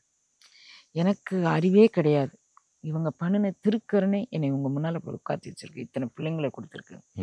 நேற்றைக்கு வந்து பீயிங் எ லேடியை இப்படி ஆர்கனைஸ் பண்ண முடியுமா கண்ணு? நீங்கள் நினச்சி பாருங்களேன். எத்தனை எல்லாரும் மேக்ஸிமம் லேடிஸ் தான் நம்பிக்கையோடு வந்திருக்கிறாங்க பாருங்க கண்ணு. அப்போ வந்து இறைவன் அவனுடைய ஒளிக்கற்றையை கொடுத்து ஈர்ப்படுத்திக்கிட்டாங்கிறத தவிர இல்லை நான் சாதிச்சேன்னு சொல்கிறதுக்கு எதுவும் முடியுமா ராஜா? புரியுது. நான் வந்து எனக்கு எதுவுமே புரியலையே ஐயா. நீ இதில் வந்து இதில் வந்து 1 10 வயசில் எனக்கு அதை பற்றி என்னையா தெரியும் நீங்கள் என்ன சொல்லுங்கள்? புரியுது. புரியலை, எனக்கு ஒன்றும் புரியல தங்கம், எனக்கு ஒன்றும் புரியல தங்கம் அப்படி சொல்லிட்டேன். அப்புறம் நான் கீழே இறங்கி வந்த உடனே அந்த லைட் வந்து குண்டு பல்பு தான் வீட்டில் இருக்குது. இந்த லைட் இல்லை, குண்டு பல்பு இருக்குன்னு இந்த லைட் இல்லை. நான் வழக்கம் போல் வந்து எனக்கு நானாக ஏற்படுத்தி கொண்ட வேலை. வீட்டில் நிறைய ஆட்கள் இருக்காங்க, தோசை கரைக்கிறதையும் யாரையும் விட மாட்டாங்கன்னு. எனக்கு ரொம்ப நெருக்கமான பிள்ளைகள் தான் இன்றைக்கும் இங்கே நம்ம தவச்சாலையில். அவங்க அரைச்சாதான் நான் அரை இட்லியோ 1/4 இட்லியோ அவங்க அரைச்சா சாப்பிடுவேன், இல்லாட்டி சாப்பிட மாட்டேன். எல்லோரும் கை போட்டால் எனக்கு அது பிடிக்காது கண்ணு, ஏன்னு எனக்கு தெரியாது. தோசை கரைக்கிறது என் வேலை கண்ணு. எத்தனை ஆட்கள் இருந்தாலும் 2.5 பக்கம் அரிசி ஒரு நாளைக்கு தோசைக்கு 2.5 பக்கம்னா இப்போ ஏறத்தாழ 5 கிலோ கண்ணு டெய்லி அரைக்க வேண்டியது என் பொறுப்பு. அந்த இட்லி ஆக்கி சட்னி சாம்பார் ஆக்க வேண்டியது என் பொறுப்பு. காலையில் நான் எந்திரிச்சு வந்து குளிச்சுட்டு, ஆனால் இந்த நிகழ்வு வந்து என் மனசை விட்டு போடலை. என்னது இது யார் இட்லி சட்னி சாம்பார் வச்சுட்டு நான் மாடிக்கு வேகமாக போயிடுவேன். ஏன்னா விடிஞ்சிருச்சுன்னா நம்ம வீட்டில் பால் வியாபாரம் நடக்கும், வாசலில் இதுக்கு மேலே ஆட்கள் கூடி நிற்பாங்க. நான் அதுக்குன்னு அவங்க கண்ணுக்கு படாமல், இல்லாட்டி அவங்க பேச்சு கொடுத்தாங்கன்னா நான் பேச வேண்டியது வரும்ல, அதுக்காண்டி ஓடிடுவேன். நான் வாரங்கன்னு ஒரு பெரியவர் வராரு, நல்ல தாடி இதெல்லாம் வச்சுருக்கிறாரு, ஒயிட்டு வேஸ்ட் உடுத்திருக்கிறாரு, துண்டு மேலே போட்டிருக்கிறாரு. தாய் நான் வந்து வடலூர்லேருந்து வரேன், திருநெல்வேலி மாவட்டத்துக்கு வந்தேன். அப்போ வந்து இங்கே ஒரு வள்ளல் பெருமானாரோடு தொடர்புடைய ஒரு அடியவர் கூட நாங்கள் ஒரு 4 நாள் பயணிக்கணும்னு விரும்பி அவங்ககிட்ட திருநெல்வேலி சன்மார்க்க சங்கத்தில் கேட்டேன். அவங்க உங்களை கையை காமிச்சாங்க, உங்கள் அப்பா பேரை சொன்னாங்க, அதனால் வந்திருக்கிறேன் அப்படின்னு சொன்னாங்க. சரி ஐயா உட்காருங்க அப்படின்னா, காஃபி டீ குடிக்கிறீங்களான்னு. இல்லைப்பா வேண்டாம் அப்படின்னாரு. இப்போ அப்பா வெளியே போயிருக்கிறாங்க, வந்துடுவாங்க, அந்த பிறகு பார்க்குறீங்களா அப்படின்னு. எனக்கு அவரை விட்டுட்டு போகவும் மனசு இல்லை, ஏன்னா அவருடைய திருக்கோலம் வந்து ரொம்ப வணக்கத்துக்குரியதாக இருந்துச்சு. அப்போ வந்து அவர் வந்து இந்த புஸ்தத்தை உனக்கு கொடுத்துட்டு வர சொல்லி திருவுருள் திட்டம்னு சொன்னார் கண்ணு. நான் அந்த புஸ்தத்தை அவர் எனக்கு இப்படி காமிக்கிறார் கண்ணு, பெருமானார் திருமேனி அதில் இருக்கு. கொஞ்ச நேரத்துக்கு முன்னால் தான் பார்த்துட்டு வந்து குளிச்சுட்டு இட்லி வச்சுட்டு வந்துருக்குறேங்க. எனக்கு ரொம்ப, நான் உங்க முன்னால் கொஞ்சம் பாடலான்னு நினைக்கிறேன், பாடலாமான்னார். உக்காந்துட்டேன், மாடிக்கு போல கண்ணு. பாடினார். அவர் பேர் அப்புறம் துரியானந்தர்னு ஏதோ ஒரு பேர் சொன்னார், தெரிஞ்சுக்கிட்டேன். 10 நாளைக்கு மேலே நம்ம வீட்டில் இருந்தார் கண்ணு. காலையிலேருந்து சாயங்காலம் வரைக்கும் அருட்பா தான் பாடுவார். ஓகே, அது எனக்கு ரொம்ப இன்வால்மெண்ட் ஆயிடுச்சு கண்ணு. அவருக்கு அந்த அப்போ பெருமான் தான் வந்திருக்கிறாரு அப்படிங்கிறத அந்த திருமேனியை பார்த்து தெரிஞ்சுக்கிட்டேன். அப்புறம் நான் அதில் கொஞ்சம் ஈடுபாடு வந்துக்கிட்டேன். அப்புறம் வந்து நான் ஒரு நூல் ஏணின்னு ஒரு அனுபவம் எனக்கு கிடச்சிது. அந்த நூல் ஏணி அனுபவம் என்னுடைய மூலாதாரத்திலேருந்து ஒரு நூல் இலை அளவுக்கு எடுத்துகிட்டு போய் தூல சூக்கும சரீரங்களை அதை பிரித்து சூக்கும சரீரத்தோடு அது வான்வெளி முழுதும் அது போச்சு. நான் வந்து தூலத்தையும் பார்க்குறேன், சூக்குமத்தையும் பார்க்குறேன். இதை பற்றி எனக்கு தெரியலை. என்னையா இது தெரியலைன்னு சொல்லும்போது என்கிட்ட அருட்பா அப்பா வந்து நிறையா புக் வாசிக்கிறதுனால நிறைய வாசிச்சிருந்தாங்க. அருட்பாவில் இன்னார் பதிப்பில் இத்தனாவது பாடலில் இருக்குது, எனக்கும் உனக்கும் இசைந்த பொருத்தம் என்ன பொருத்தமோ இந்த பொருத்தம் உலகினில் வேறு எவருக்கும் எய்தும் பொருத்தமோ, தனக்கு நிகர் ஒன்று இல்லா தம்பம் அது தாவி போக போக அது நூலின் தரத்தது, நூலின் மேல் ஏறினால் என்ன நடக்குங்க கூடியத சொல்றார் கண்ணு. கணக்கத்துகைப்புற்று அங்கே நான் நின்றபோது கலங்காமலே வந்து என் கலக்கம் தீர்த்தாய் அங்கே அப்படின்னு பாடல். இந்த இதை வந்து நூல் ஏணி பற்றி நுனியேறணும் அப்படின்னு திருமந்திரத்தில் இருக்கு அப்படிங்கக்கூடியதையும், அது எந்த பதிப்பாகம் அப்படிங்கக்கூடியதையும் திருவுருள் உணர்ச்சிச்சு. இவைகள் எல்லாமே இயற்கை எனக்கு அருளித்த அருள் கொடை. இந்த காலத்தில் இது நடக்குமானா உங்களுக்கு எப்படி இதை, அதுவும் டிவிக்கெல்லாம் போகக்கூடிய அளவுக்கு என்கிட்ட நான் இன்னைக்கு உங்களுக்கு பேட்டி கொடுப்போம்னு நான் கற்பனை கூட பண்ணலை கண்ணு. எங்கிட்ட 3 டிவி சேனல்காரங்க வந்தாங்க. சரி என்ன அப்படின்னு கேட்டேன். பியூர் ஒயிட் அண்ட் ஒயிட் தான் இப்போ போட்டிருப்பேன், இந்த மாதிரி பார்டர்லாம் கிடையாது. இது எங்கள் அப்பா ரிக்வஸ்ட்னால இது போட்டுட்டேன். எனக்கு ரொம்ப மனவேதனையாக இருக்குப்பா உன்னை இது மாதிரி பார்க்குறது அப்படின்னு. அவங்க வந்து சொன்னாங்க, கொஞ்சம் பவுடர் போட்டுக்கணும், தலைக்கெல்லாம் கொஞ்சம் டை பண்ணிக்கணும், அப்படி இது நீங்கள் வந்து டெய்லி வந்து நாங்களே எடுத்துகிட்டு போயிடுறோம், நீங்கள் அங்கெல்லாம் வர வேண்டாம், டிவி ஸ்டேஷனுக்கெல்லாம் வர வேண்டாம். நாங்கள் அப்படி ஒரு அலங்காரத்தோடு நான் விரும்பலை கண்ணு. அந்த அந்த டிவி ஷோவும் எனக்கு தேவையில்லை கண்ணு. எப்படி நீங்கள் என்னைய கேட்காம, இல்லை உங்கள் அன்பர்கள்ட்ட எல்லார்ட்டையும் கேட்டேன். அம்மா வந்து நல்லா நல்லா கருத்துரை சொல்லுவாங்க, வாங்க வாங்கன்னாங்க. நான் அதனால் பரவாயில்ல கண்ணு, ஒரு வேளை சாப்பிட்டுட்டு திருவூரில் சிந்தனை பண்ணிட்டு போகலாம் அப்படின்னு 3 டிவி ஷோலேருந்து வந்தாங்க. எனக்கு வந்து அதில் உடன்பாடு இல்லை. நீங்கள் வந்து நான் எப்படி இருக்கேனோ அப்படி அக்செப்ட் பண்ணீங்கல்ல, அதனால இப்போ பேட்டி கொடுத்தேன். ஒரு உதாரணத்துக்கு இந்த கிமு கிபி மாதிரியோ இல்லை ஏதோ ஒரு பிரிவாக 2 பகுதிகளாக உங்களுடைய வாழ்க்கையை நீங்க சொன்னதை வைத்து மறுபடியும் நாங்க எப்படி பிரிச்சு பார்க்குறோமோ, ஒரு 39 வயது வரையிலான அன்னை சகுந்தலா அவங்களுடைய வாழ்க்கை, அதற்கு பிறகு அது வரைக்கும் நான் வந்து மௌனத்துல தான் குட்டி இருந்தேன். சரி. தாய்மான சுவாமிகள் வந்து எனக்கு இந்த மௌனத்தை அனுபவமாக்கி தந்தார். எனக்கு வந்து அவருடைய வாழ்க்கை வந்து இப்ப எல்லாருமே வந்து உங்களுக்கு இந்த கருங்குழி கருந்துளை அப்படின்லாம் நீங்க பேசுறீங்க. அந்த கருந்துளை அனுபவம் அப்படிங்கிறத முழுமையாக எனக்கு புரிய வச்சது மணிவாசகர், திருமூலர், தாய்மானவர், அருட்பா முழுமையாக புரிய வச்சாங்க கண்ணு. அந்த கருந்துளை என்பது ஒவ்வொரு ஜீவனாலும் அடைய முடியக்கூடிய ஒரு நிலை, அடைய மறுக்கிற நிலை. இவங்க வந்து அதுல போய் விரும்பலை. யாரும் எதுல விரும்புறாங்க? நல்ல சாப்பாடு, நல்ல தூக்கம், நல்ல வேலை வாய்ப்பு, நல்ல பராக்கில் சிந்தனை போறது, அங்க பாக்குறது, இதுதான் அவங்க விரும்புறாங்க. நான் கருந்துளை நோக்கி போகணும்னு நினைச்சேன். இறைவன் என்னை தூக்கொண்டு அங்க உள்ள கொண்டு முக்கிட்டாங்கன்னு. முக்கின பிறகு உனக்கு சில பணிகள் இருக்குன்னு திரும்ப தூக்கிட்டு வந்து வெளியே போட்டாங்க. 39 வயசுக்கு பிறகு ஒரு பொதுப்பணி அப்படிங்கக்கூடியதுல நான் வந்து ஹோமியோ பிராக்டிஷனர் கண்ணு. அதன் மூலமாக ஆயிரக்கணக்கான அன்பர்கள் வந்து மிரக்குலஸ் கியூர் பெற்றாங்க கண்ணு. அதுக்கு நான் காரணம் அல்ல, இறைவன் எனக்கு அளித்த இந்த அருட்கொடை காரணம் கண்ணு.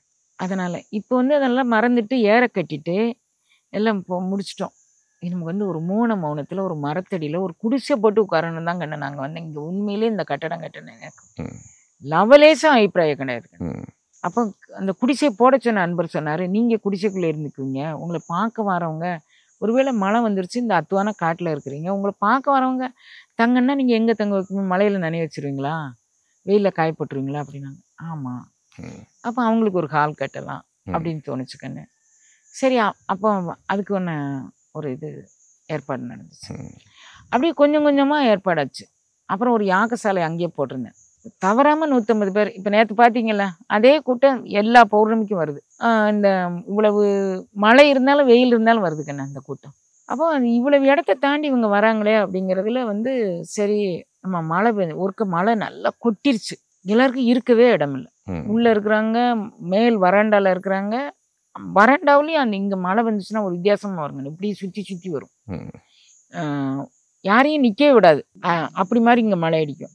அப்போ அம்மா மழை பெய்யுது, என்னப்பா பண்ண முடியும், நானும் என்ன பண்ண முடியும், நானும் நனைஞ்சிட்டு தான் இருக்கிறேன். எனக்கு ஒரு தனியாக நான் ஒரு ஐஸ்வர்யத்தில் போய் இருக்கலையே தங்கம்மான்களா, என்ன பண்ண முடியும், வந்துருச்சு, என்ன பண்ண முடியும். எல்லாருக்கும் பேப்பர் பிளேட்டில் இலையில வைக்கலங்கன்னா பேப்பர் பிளேட்டில் வச்சு சாப்பாடு வச்சு கொடுத்து அனுப்பிச்சி வச்சுட்டேன். ஏன்னா உட்காரதுக்கே இடம் இல்லை. இப்போ அவங்க சொன்னாங்க யாகசாலையை கொஞ்சம் எக்ஸ்டெண்ட் பண்ணிக்கலாம் அப்படின்னு சொன்னாங்க. இப்போ இந்த இடம் முதல்ல கட்டிட்டேங்கன்னு எனக்கு. ஏன்னா பெருமான் வந்து இந்த நூலேனி இந்த அனுபவங்களுக்கெல்லாம் ஒரு விளக்கம் சொன்னார். அப்போ நான் இங்கே உட்காந்து யாகசாலை கட்டணும்னு எல்லாரும் சொல்கிறாங்க, நான் என்ன செய்யணும், மக்கள் நனையாமல் இருக்கணும், இந்த இடத்துக்குள்ளே 150 பேர் வர்றதுங்கிறத நான் ரொம்ப ஆச்சரியமாக பார்க்குறேன். ஏதோ உன்னுடைய அருள் கிடைக்குன்னு வராங்க, என்ன பண்ணணும் அப்படின்னு. கோல்டன் ஈகிள் அப்படின்னு இந்த அதில் நிற்கிறவங்க இந்த தம்பியும் இன்னும் 2 சின்ன பையங்க கண்ணு, பொடியங்க. அவங்க இப்போ வளர்ந்துட்டாங்க வச்சுக்கலாம், என் கூட இங்கே இருக்கிறாங்க. அந்த ஒரு பொன்னிறமான ஈகிள் வந்து கண்ணு இந்த இடத்த வட்டம் போட்டுச்சு. 3 தடவை 4 தடவை வட்டம் போட்டுச்சு கண்ணு. அப்படி பார்த்துட்டு இருந்தேன். அந்த பிள்ளைகள்கிட்ட கேட்டேன், கண்ணு இது கருடால் வரதானே அப்படின்னு கேட்டேன். ஆமாம் அப்படின்னு சொன்னாங்க. அப்புறம் வந்து எனக்கு அது நிறைய இது, சரி இது மணிக்கணக்காக போகுங்கண்ணு உங்களுக்கு, நான் என்னுடைய அனுபவம்னு சொல்ல ஆரம்பித்தா இல்லை நிறைய விஷயங்கள். இந்த புளிய மரம் இங்கே நகட்டி வந்திருக்கு கண்ணு. நம்மாழ்வாரில் நான் ரொம்ப நேசிப்பேன். வான்வெளியில் உள்ள எழுத்துக்களை எல்லாம் தன்னுடைய சீடனுக்கு காமிச்சு கொடுத்தவர். இப்போ நான் சொல்லக்கூடிய மந்திர ஜபங்களை பேரண்ட நாயகன் எனக்கு காமிச்சு கொடுத்தாங்கண்ணு. நிறைய பேசிகிட்டே போகலாங்கண்ணு. நீங்கள் இன்னும் 6 மாதம் இருந்தால் கூட என்கிட்ட இருந்து அப்படியே ஊற்று பெருக்குன்னு அவன் அருள் கொடை வந்துட்டே இருக்கு ராஜா. சரியா? இப்போ நான் என்ன விரும்பினேன் அப்படின்னா, இந்த பிள்ளைங்க எல்லாரும் வந்து எல்லாருக்குமே நான் உட்பட கண்ணு, நான் எல்லாரும் தனியாலாம் சொல்லலை, சில கட்டுக்களில் நம்ம மாட்டிக்கிட்டு அந்த வினைகளை அறுப்பதற்கான சாலச்சிறந்த இடம் நான் காசின்னு விரும்புகிறேங்க. அந்த காசி திருத்தலத்தில் இந்த பிள்ளைங்களெல்லாம் கூட்டிகிட்டு போய் ஒரு 3 நாள் எந்த திருத்தலங்கள்லையுமே 3 இரவு 3 பகல் தங்கினால் அதுக்கான விசேஷமான அருள்நிலை கிடைக்கும்னு சொல்கிறாங்க கண்ணு. நம்ம சனாதன தர்மம் அதை சொல்லுது. அதனால் நான் பலமுறை காசி போயிட்டேன். இதே மாதிரி நான் 7 நாள் 10 நாள் அப்படியெல்லாம் தங்கிட்டு வந்துட்டேன். இருந்தாலும் நம்மளை நம்பி இருக்கிற இந்த குழந்தைங்க ட்ரிப்பாக போயிருப்பாங்க கண்ணு. ஒரு டூரிஸ்ட் யாத்திராவில் போயிருப்பாங்க. இந்த மாதிரி அதனுடைய காசியினுடைய மகத்துவம் தெரிஞ்சு அதனுடைய புனிதத்துவம் தெரிஞ்சு போயிருக்க மாட்டாங்க அப்படின்னு நான் நினைக்கிறேன். எந்த அளவுக்கு உண்மையாக போயிருக்கவும் செய்யலாம், அது வேறு விஷயம். இப்போ இந்த பிள்ளைங்களெல்லாம் காசியில் கூட்டிகிட்டு போய் இங்கே வந்திருக்கவங்களை கேட்டால் போனோமா நீங்கள் சொன்ன மாதிரி தான் நாங்கள் ட்ரிப்பாக தான் போயிட்டு வந்தோம், சைட் சீயிங் மாதிரி பார்த்துட்டு வந்தோம் அப்படின்னாங்க. அதனால் நான் இப்போ உங்களை கூட்டிகிட்டு போய் 3 இரவு 3 பகல் காசியில் தங்க வைக்க போகிறேன். அயோத்தி வந்து நான் சின்னதாக சொல்கிறேங்க, ஒவ்வொரு செயலையும் எனக்கு பின்னால் இறைவன் எப்படி இருக்கிறான்னு உங்கள்கிட்ட சொல்கிறேன். ராமாயணம் பதிவு பண்ணணும்னு இஷ்டம். ராமாயணம் பதிவு பண்ணதுக்கு முன்னால் ஒரு வானர சேனை இங்கே வந்துச்சுக்கிட்டு. இந்த இடத்துக்குள்ளே வானரம் கிடையாது. வானர சேனை வந்துச்சுக்கன்னு நான் கொஞ்சம் கிழங்கு இதுகள்லாம் கொடுத்தேன். வாங்கி சாப்பிட்டு போனாங்க கண்ணு. ஓ, அப்போ நீ ராமாயணம் சொல்லலாம் அப்படின்னு நான் தெரிஞ்சுக்கிட்டேன். அப்படியெல்லாம் நம்மளை வந்து நெறிப்படுத்தின அவருக்கு வந்து ஒரு ஆலயம் அனுப்பியிருக்காங்க. கூரை குடிசலில் இருக்கும்போது பார்த்துட்டு வந்தோம். இப்போ வந்து அவர் வந்து அன்பனும் குடில்புக்கும் அரசு அப்படிங்கிறாங்க. அரசன் வந்து குடிசைக்குள்ளே இருக்கக்கூடாது, அவன் அரசன் குடிசைக்குள்ளே இருந்தான்.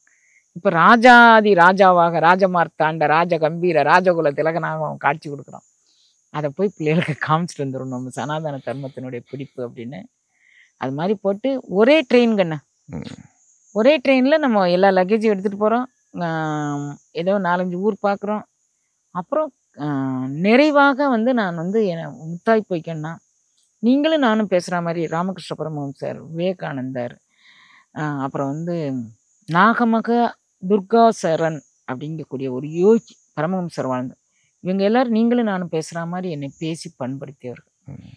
நான் வந்து மோஸ்ட் இன்னும் 2 வருஷம்தான் இந்த உடற்கூட்டுக்குள்ளே தங்கலாம்னு இறைவன்ட்டு வந்து ஒரு அனுமதி கேட்டிருக்கேங்க. நான் அதுக்கு மேலே என்னை வைக்கக்கூடாதுன்னு சொல்லியிருக்கிறேன். அதனால் வந்து அதுக்கு முன்னால் அந்த இடத்துக்கெல்லாம் போய் நான் ஒரு நன்றி சொல்லிட்டு வரணும்னு விரும்புகிறேங்க. எனக்கு இவ்வளவு பக்குவப்படுத்தி என்னை மேல்நிலைக்கு வச்ச அந்த அருளாளர்களுக்கு. எப்போவுமே வந்து பிறப்பும் இறப்பும் இறைவனுடைய கையில் இருக்குது, நம்ம கையில் இல்லை. ஆனால் நான் நினச்சா இறைவன் வந்து கூற்றம் குதித்தலும் கைகூடும் நோற்றலின் ஆற்றல் தலைப்பட்ட இருக்குங்கிறார்ல வள்ளுவம். வந்து நோற்றலின் ஆற்றல் தலைப்பட்டிருந்தால் கூற்றம் குதிச்சா கைகூடணும் தானே. அதனால் நான் வந்து ரொம்ப இந்த சரீரம் வந்து எப்படி உழைக்கணுமோ அவன் சொன்ன வண்ணமெல்லாம் நான் உழைச்சிட்டேங்கண்ணு. இப்பவும் இந்த பிள்ளைங்களுக்கு வந்து இந்த உணர்வோடு சமைச்சு கொடுக்கறத நான் பெருமையாக நினச்சி செய்கிறேன். பேரண்ட நான் என்கிட்ட நான் பெற்ற இன்பம் இந்த பிள்ளைங்க பெறணும் அப்படின்னு நான் விரும்புகிறேங்கண்ணு. நிறைவாக நான் உங்களுக்கு சொல்கிறேன். ஏன்னா ரொம்ப நேரம் நீங்கள் பேசிட்டீங்க. இன்னும் எத்தனை தடவை நீங்கள் 3 மாதம் கூட வாங்க, இன்னும் இருக்கு கண்ணு. அவ்வளவு அருள் வல்லவா உலகத்துக்கு நீங்கள் தெரிவிக்கணும்னா கூட நீங்கள் தெரிவிக்கலாம். வான்வெளியில் எப்படி பேசணும் அப்படின்னு இறைவன் எனக்கு கற்றுக் கொடுத்தாங்கண்ணு. ஞான ஊற்றை நம்மளுக்குள்ளே எப்படி பிரிச்சுக்கணும்னு கற்றுக் கொடுத்தாங்க. ஊன் சரீரம் வேறு சுக்கும சரீரம் வேறுன்னு கற்றுக் கொடுத்தாங்கண்ணு. நான் போகிறதுக்குள்ளே இந்த பிள்ளைங்க ஒரு 4-5 பிள்ளைங்களை தேர்வு பண்ணுறேன். அவங்க என் வலைக்குள்ளே விழவே மாட்டேங்கிறாங்க. சில மந்திர சக்தி, சில யோக சித்தி, சில ஞான சித்தி இதுகளெல்லாம் கொடுத்துட்டு போகலாம் அப்படின்னு நினைக்கிறேங்கண்ணு. அதுக்கு முன்னால் இந்த பிள்ளைங்களை வந்து காசில் அவங்களுடைய கட்டுக்கெல்லாம் அறுத்துட்டு வந்த பிறகு விழுறவங்கள பார்ப்போம். மீன் விலை வீசிய காணவன் வந்து வெளிப்படும் ஆயிடலேன்னு இருக்கிறாங்க. எல்லோரும் வந்து நான் தெரிஞ்சுக்கிட்டேன், ஒவ்வொரு மீனுக்கு ஒரு வலை இருக்குதுன்னு தெரிஞ்சுக்கிட்டேன். அது இப்போ லேட்டஸ்ட்டாக ஒரு 6 மாதத்துக்கு இடையில மீன் வீடியோ பார்க்கும்போது தெரிஞ்சுக்கிட்டேன். நான் வீசுகிற வலையில் எந்த மீன் விழுதுன்னு பார்ப்போம். அந்த வலையை கூட நான் பின்ன ரெடியாக இருக்கிறேன். அது வந்து இந்த தென்காசியிலிருந்து வடகாசிக்கு ஒரு பயணம், அதற்கான தேதிகள் குறிக்கப்பட்டிருக்காங்க. கட்டாயம் குறிச்சாச்சு கண்ணு. இட்டினரியில் எல்லாம் போட்டிருக்கேங்கன்னு. 200 டிக்கெட் புக் ஆயிருக்கு. 600 பேர் கண்ணு. அதுக்கு இன்னும் நான் அக்டோபர் 30 அன்னைக்கு தென்காசியிலேருந்து புறப்படுது கண்ணு. அதுக்கும் ஏகப்பட்ட அருள் உணர்வோடு தான் அது புறப்படுது கண்ணு. அந்த ட்ரெயினே அருள் உணர்வோடு தான் புறப்படுது. தென்காசியிலேருந்து புறப்படுது கண்ணு. காசிக்கு வீசம் பெருசு தென்காசின்னு சொல்லுவாங்க. ஆனால் எதுக்குனாலும் மீட்டர் அவர் தான். அவரை விட பெரியவர்னு சொல்லிக்கலாமே தவிர, ஆனால் அவர் தான் பெரியவர். அப்போ தென்காசி டு வடகாசி போகுது. இடையில இங்கேருந்து எந்தெந்த ஊர்களில் ஏறுறாங்களோ மக்கள், ஒரு 10 டிக்கெட் ஒரு ஊரில் இருக்கிறாங்கன்னா, சேலத்தில் 10 பேர் இருக்கிறாங்கன்னா, ஈரோட்டில் 10 பேர் இருக்கிறாங்கன்னா, அந்த வழியாகவே அந்த ட்ரெயினை விடுதா மாதிரி ஏற்பாடு பண்ணியிருக்காங்கன்னு. சிறப்பு. காசிக்கு போயிட்டு அப்புறம் அயோத்தி போயிட்டு அந்த இது உங்களுக்கு நான் வேணா இதில் அனுப்பி தரேங்க. சரி. அப்புறம் வந்து ராமேஸ்வரம் வந்துடும். எகைன் மீண்டும் 2 கடல் ஆடிட்டோங்கண்ணு. பூரியில் ஒரு கடல் ஆடுறோம், அப்புறம் வந்து ராமேஸ்வரத்தில் ஒரு கடல் ஆடிட்டோம். 2 கடல் ஆடிட்டோம். கங்கை நீராடி, ராமேஸ்வரம் கடலாடி, மங்கை உன்னை குற்றாலம் நீராடி பெற்றெடுத்தாலோன்னு தாலாட்டு பாட்டிருக்கேன். எவ்வளோ தவம் பண்ணி பிள்ளை பெறணும்னு சொல்கிறாங்க பாருங்க. எப்படி தாலாட்டுறாங்க பாருங்க. காசி நீராடி, ராமேஸ்வரம் கடலாடி, குற்றாலம் மலையாடி பெற்றாலோ உன் தந்தை உன் தாய் அப்படின்னு கேட்குறாங்க தாலாட்டிலே. அதனால அதை முற்று பெற்றுவோமே. சனாதன தர்மத்தில் எப்படி சொல்லியிருக்கா. நாங்கள் முதல்ல வந்து 8 நாள் 10 நாள்னு வச்சுருக்கும்போது ட்ரெயின் ஃபுல்லாகிடுச்சு. இப்போ 15 நாள் ஆக்க பிறகு எல்லோரும் லீவு அது இதுன்னு சொல்கிறாங்க. ஆனாலும் பயணம் வெற்றிகரமாக போய் சேரும். ஏன்னா இது நான் நிர்ணயிக்கலை, இறைவன் நிர்ணயிச்சிருக்கிறான். கட்டாயம் உங்கள் சேனல் வழியாக கூட அது அந்த நிகழ்வு நடக்கலாம். எனக்கு தெரியல கண்ணு. ஏன் ஒவ்வொரு செயலுமே இறைவன் செயலாக நான் நினைக்கிறேன். இப்போ 200 பேர் புக் ஆகிருக்கிறாங்க. இன்னும் 2 மாதம் இருக்குது. அதனால் இறைவன் வந்து அவன் திட்டம். நாங்கள் வாடகையெல்லாம் கொடுத்துட்டோம் ட்ரெயினுக்கு. 60 பேர் சாப்பாட்டுக்கு தமிழ்நாட்டு உணவோடு பயணிக்கிறோம். நான் சிறப்பு. சனாதன தர்மத்தோடு பயணிக்கிறோம். பிள்ளைங்களுக்கெல்லாம் சொல்கிறேன், நைட்டி கிட்டி இந்த இதெல்லாம் வச்சுக்கக்கூடாது குழந்தைங்களா. எல்லோரும் ஃபுல் சேரில் தான் வரணும். சனாதன தர்மத்தை, அதுவும் தமிழ்நாட்டு கலாச்சாரத்தை வடக்கு எடுத்துகிட்டு போகிறோம். இதில் இன்னொரு விஷயம் நடக்கு கண்ணு. அது உங்கள்கிட்ட ரொம்ப குறிப்பாக பகிர்ந்துக்கணும். நீங்கள் சந்தோஷப்படுவீங்க. ஏன்னா நான் வந்து ரொம்ப டிவி பார்க்க மாட்டேங்கன்னு. எனக்கு அவகாசம் கிடையாது. பார்த்துருப்பீங்க நீங்கள், அது நேற்று ஒரு நாள் முழுதும் பார்த்துருப்பீங்க. எனக்கு அவகாசம் கிடையாது. பார்த்தா உங்கள் சேனல் பார்ப்பேங்கண்ணு. அதில் இந்த சனாதன தர்மத்துக்கு நீங்கள் கொடுக்குறீங்க பாருங்கள். அந்த முக்கியத்துவத்தினாலே எனக்கு உங்களை அடையாளம் வேற கண்டுக்கிட்டேன். நான் இயல்பாக நான் யாரையும் அடையாளம் கண்டுக்க மாட்டேன். அதில் உங்களை அடையாளம் வேற கண்டுக்கிட்டேன். அதனால் உங்கள் சேனல் நான் பார்ப்பேன். இது வழியாக இந்த கலாச்சாரம் போச்சுன்னா கூட நான் பெருமையாக தான் நான் நினைக்கிறேங்கன்னு. அது ஒன்றும் பிரச்சனை இல்லை. விநாயகர் அகவலும் அவ்வை குரலும் தமிழ், ஆங்கிலம், ஹிந்தி 3லையும் மொழிபெயர்த்து வச்சுருக்கேங்க. தமிழில் பேரண்ட நாயகன் கூற நான் ஒன்று உரை எழுதியிருக்கிறேன். அந்த உரையை ஏஐ வந்து டிரான்ஸ்லேட் பண்ணி தந்திருக்கு. இதில் ஆங்கிலத்திலும் ஹிந்தியிலும். அதை பெரிய நிபுணர்கள் கையில் கொடுத்து திருத்த கொடுத்துருக்கேங்க. இதை வந்து நான் அங்கே வச்சு வெளியிடுதேன். எங்கள் காசியில் வெளியிடுறேங்கண்ணு. ஒரு யாகம் பண்ணி வேல்மாறல் யாரும் நீங்கள் பார்த்தீங்கல்ல, அந்த வேல்மாறல் யாகம் பண்ணி காசியில் இதை வெளியிடுறேன். உண்மையிலே பேரண்ட நாயகன் வந்து அந்த புக்கை வாங்குவாங்கண்ணே. எனக்கு நம்பிக்கை இருக்குது. ஏன்னா என்ன இவ்வளோ வழி நடத்தினவன் வந்து இதுவும் செய்வான். அது யார் வாங்குறா அப்படிங்கக்கூடியது நான் உங்கள் கொஸ்டின் கூட்டம் சொல்ல மாட்டேங்கண்ணே. இல்லை, அதான் ஒரு கேள்வியாக நீங்களும் நிறைவு பகுதிக்கு வந்துட்டோன்னு சொன்னதுனால ஒரு கேள்வியாகவே நிறைவு செஞ்சிடறேன். உங்களுடைய பேச்சுக்கள்லையும் சரி, அல்லது நேற்று சத்சங்கத்தில் நீங்கள் இரவு உரையாடும் பொழுதும் சனாதன தர்மம் பற்றி பேசினீங்க. குறிப்பா பாரத பிரதமர் மோடி அவர்கள் பற்றியும் பேசினீங்க. உங்களுக்கு அரசியல் கேள்வியாகவே இதை கருதாம நான் இதை எப்படி கேட்கிறேன்னா, இந்தியாவில் கிட்டத்தட்ட இந்த சுதந்திரம் அடைந்த 70 ஆண்டுகள்ல எத்தனையோ பிரதமர்கள் இருந்திருக்கிறாங்க. அதில் விமர்சனங்கள், அரசியல் ரீதியாக ஒருத்தங்களை விமர்சிக்கிறது, குற்றம் குறைகள் சொல்றது, இதெல்லாம் அரசியல் ரீதியிலான காரணங்கள். உங்களுடைய மனதுல பாரத பிரதமர் மோடி அவர்களை பற்றின ஒரு மிகப்பெரிய ஒரு அபிமானம் வச்சிருக்கிறீங்க. அவர் வந்து காசி தமிழ் சங்கமம்னு சொல்லிட்டு இதே மாதிரி தமிழ்நாட்டிலிருந்து காசிக்கும் தென்காசிக்கும் வடகாசிக்கும் இருக்கக்கூடிய தொடர்பு, காசிக்கும் ராமேஸ்வரத்துக்குமான தொடர்புங்கிறத மறுபடியும் இது பண்றாரு. இன்னைக்கு சொல்ல போனா வாரணாசியினுடைய பாராளுமன்ற உறுப்பினர் நம்மளுடைய பாரத பிரதமர். தமிழ்நாடு, இந்தியா முழுக்க எத்தனையோ தொகுதிகள் இருந்தாலும் அவர் காசியில இருந்து தான் இந்தியாவை ரெப்ரசன்ட் பண்றாரு. எனக்கு கண்ணு அரசியல் போக்கு அப்படிங்கிறது இயல்பாகவே ரத்தத்துல ஊறிடுச்சுல. அப்பா வந்து அப்படி ஃப்ரீடம் ஃபைட்டரு, பொழுதுக்கும் அங்கேயே சுத்திட்டு இருப்பாங்க. அதுல கொஞ்சம் அரசியல் அறிவு இருக்க தவிர கண்ணு, என்னுடைய உள் உணர்வு மூலமாக இங்க ஒரு 2-3 தொண்டர்கள் இருக்காங்க. அவங்க தான் அடிக்கடி சொல்லுவாங்க கண்ணு, குஜராத்தினுடைய முதல்வராக மோடிஜி வருவார் அப்படின்னு சொல்லி 50 ஆண்டுகளுக்கு முன்னால நான் அந்த குழந்தைங்க கிட்ட சொன்னதாக அவங்க சொல்றாங்க. எனக்கு ஆனால் சுத்தமா நினைவுலலாம் இல்லை கண்ணு. சில நேரம் இரவில் வந்து என் பக்கத்தில் இருக்கவங்க கிட்ட சில செய்திகள் நான் குறிப்பு உணர்த்திருக்கேன். ஒரு சுனாமி ஆழிப்பேரலை வந்துச்சு, அதெல்லாம் நான் இரவில் தியானிக்கும் போது காலையில் இதெல்லாம் பண்ணணும் அப்படின்னு சொல்லுவேன்.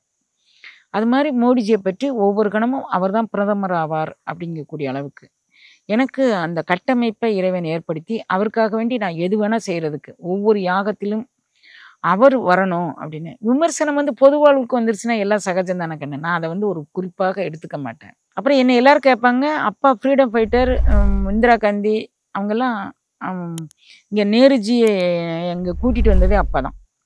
அப்போ அப்பா கூட இருந்து நேருஜி கடைநல்லூரில் ஃபோட்டோ எடுத்தது, என்னுடைய தங்கை அவர் மடியில் தூக்கி வச்சிருக்கிறது, அது எல்லாமும் கூட நம்ம வீட்டில் இருக்குது. அப்பா அவ்வளோ ஈடுபாடாக இருக்கும்போது நீங்கள் எப்படி வல்லபாய் படேல் மேலேயோ அல்லது சுபாஷ் சந்திர போஸ் மேலேயோ எப்படி நீங்கள் அப்படி ஈடுபாடாக இருக்குன்னு கேட்பாங்க கண்ணு.